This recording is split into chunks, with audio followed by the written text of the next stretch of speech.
The crowd held its breath as the dust settled in the training yard. Before them stood Rex, not a dog, but a 90-pound weapon of pure, unbridled aggression. He had already sent 4 of the best officers to the hospital, and the department had officially labeled him untamable. He was a weapon, one that had become too dangerous to handle.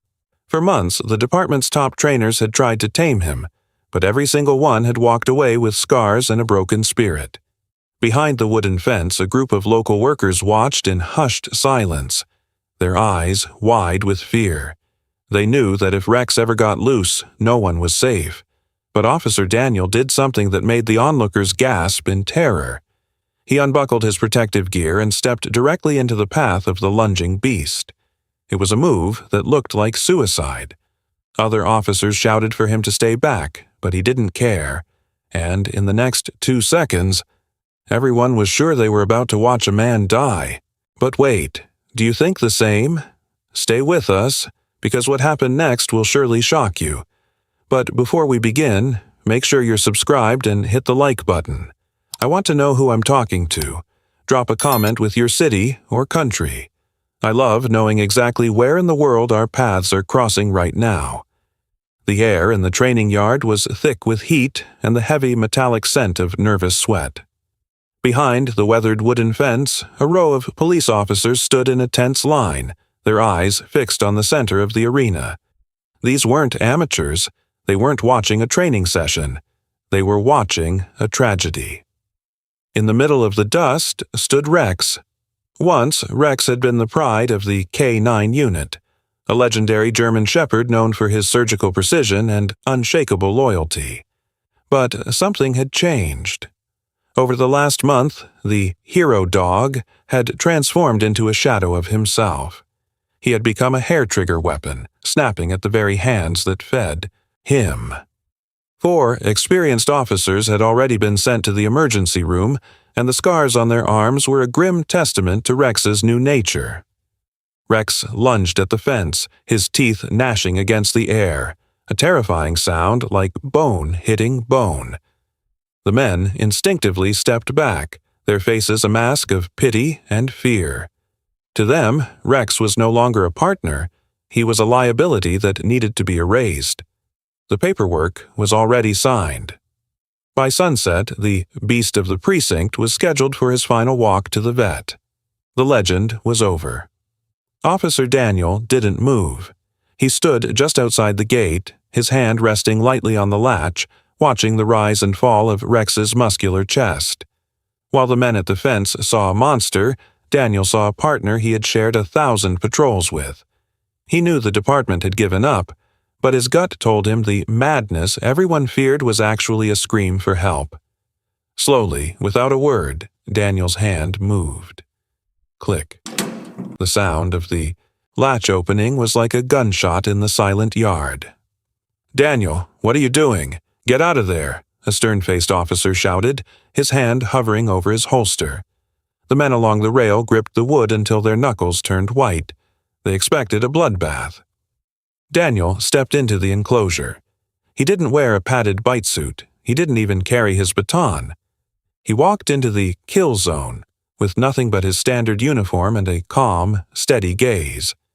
Rex immediately pivoted, his body coiling like a high-tension spring. A low, guttural growl vibrated through the air, a warning that usually preceded a life-altering attack. Rex lunged, a blur of fur and teeth hurtling toward Daniel's throat. But Daniel didn't flinch. At the very last second, he dropped to one knee, lowering his center of gravity and exposing his neck, a gesture of total vulnerability that stopped the beast mid-air. The silence that followed was deafening. The men at the fence held their breath, expecting the dog to finish what he started. But Daniel didn't move. He stayed frozen on one knee, his eyes locked onto Rex's, not with the cold dominance of a trainer, but with the quiet empathy of a friend.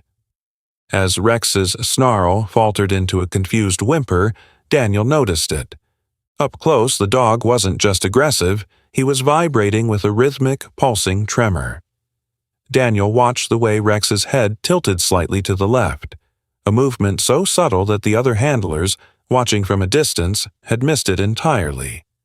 Every time Rex growled, his left eye winced in visible agony. "I see you, Rex," Daniel whispered, his voice as steady as a rock. "I see what they're missing." Slowly, with agonizing deliberation, Daniel reached out his hand. The onlookers gasped, one man even turning his head away, unable to watch the expected strike. But Daniel's fingers didn't go for the collar. Instead, he reached toward the base of Rex's left ear, buried deep beneath the thick, matted fur. As his fingers brushed the skin, Rex let out a sharp, high-pitched cry, not of anger, but of pure, unadulterated pain. Daniel's fingers found it, a jagged, rusted shard of industrial steel, likely from the warehouse raid 3 weeks ago. It had sliced deep into the canal and stayed there, hidden and festering. Every bark, every head movement, and every touch had sent a lightning bolt of white-hot pain through the dog's brain. Rex wasn't a monster. He was a hero who had been living in a private hell, and his aggression was the only way he knew how to tell the world he was hurting. The atmosphere in the yard shifted instantly from terror to stunned disbelief. Daniel stood up, holding the blood-stained shard of metal for everyone to see. The men at the fence looked down at their boots, the weight of their judgment suddenly feeling very heavy. However, the tension wasn't over. A senior captain stepped forward, his face etched with skepticism. "It's a sad story, Daniel, but the damage is done. He's tasted blood. He's unstable. The board isn't going to let a broken dog back on the streets." Daniel looked down at Rex, who was now leaning his heavy head against Daniel's leg, the aggression replaced by a look of profound exhaustion. Daniel looked the captain dead in the eye. "He didn't break. We failed him," Daniel said, his voice cracking with emotion. "I'm putting my badge on the line. Give me 48 hours. Let me get him through surgery and into recovery. If he shows even a hint of that temper again, I'll walk away from the force forever." It was a staggering gamble. Daniel was 20 years into a decorated career, but he was willing to throw it all away for a dog everyone else had discarded. The captain hesitated, then finally nodded. 48 hours. Not a second more. The next 2 days were a blur of antiseptic smells and quiet vigils. Daniel never left the vet's side. He slept on the cold floor of the kennel, his hand pressed against the bars so Rex could feel his scent. As the infection cleared and the fog of pain lifted, a transformation took place. The snarls were gone, replaced by the soulful, alert gaze of a protector. But the true test came sooner than expected. Before the 48 hours were up, a frantic call crackled over the radio. A 6-year-old girl had vanished into the jagged, storm-swept canyons north of the city. The wind howled through the jagged canyons, erasing footprints and swallowing the sound of the search party's shouts. The terrain was a nightmare of loose shale and deep, hidden crevices.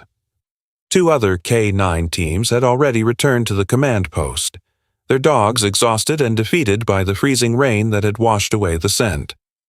The captain looked at Daniel, then at Rex, who stood with a thick bandage wrapped around his head. "He's not ready, Daniel. He should be resting." But Rex wasn't listening. He was catching a faint, sweet scent on the wind. The smell of a child's fabric softener and the metallic tang of fear. With a sharp, commanding bark, Rex lunged toward the darkest part of the ravine. Daniel didn't hesitate. He unclipped the leash. "Find her, Rex. Go." The dog became a blur of silver and black, leaping over fallen timber and scaling slick rock faces that seemed impossible for a recovering animal. He ignored the throbbing in his ear and the weakness in his limbs. For miles, the only sound was the frantic thud of paws against the earth. Suddenly, Rex let out a different kind of sound, a deep, rhythmic baying that echoed off the canyon walls. Daniel scrambled down a steep embankment to find a sight that stopped his heart. At the bottom of a narrow ledge, the missing girl was huddled in a ball, shivering violently from hypothermia. A mountain lion, prowling the shadows of the ledge, hissed and prepared to spring. But Rex was there. He wasn't barking for help anymore. He had reverted to the fierce protector. He stood between the predator and the child, his mane bristling, let out a roar so primal and terrifying that the mountain lion turned and vanished into the night. When the rescue team finally reached them, Rex was gently licking the salt from the crying girl's face, his body acting as a warm shield against the biting cold. He wasn't a beast, he was a savior. The news of the rescue spread like wildfire through the precinct. When Daniel and Rex finally walked back into the training yard, the atmosphere was unrecognizable. The row of men who had once stood behind the fence with grim, judgmental faces were now standing in silence, not out of fear, but out of respect. As the pair approached, the senior captain stepped forward and did something no one expected. He snapped a sharp salute to the dog he had nearly signed a death warrant for. Rex was officially reinstated that day, but his role had changed. He wasn't just a patrol dog anymore. He became the lead mentor for the K9 unit, used specifically to help rehabilitate other difficult animals that the department had misunderstood. Daniel's gamble had paid off, saving not just his own career, but the life of a hero who only needed someone to listen to his silent cry. As the sunset cast long shadows across the yard, Daniel felt a tug on his sleeve. It was the little girl's father, handing him a folded piece of paper. Inside, in messy crayon, was a drawing of a dog with a halo. Beneath it, the note read, "Tell the dog, he was my angel."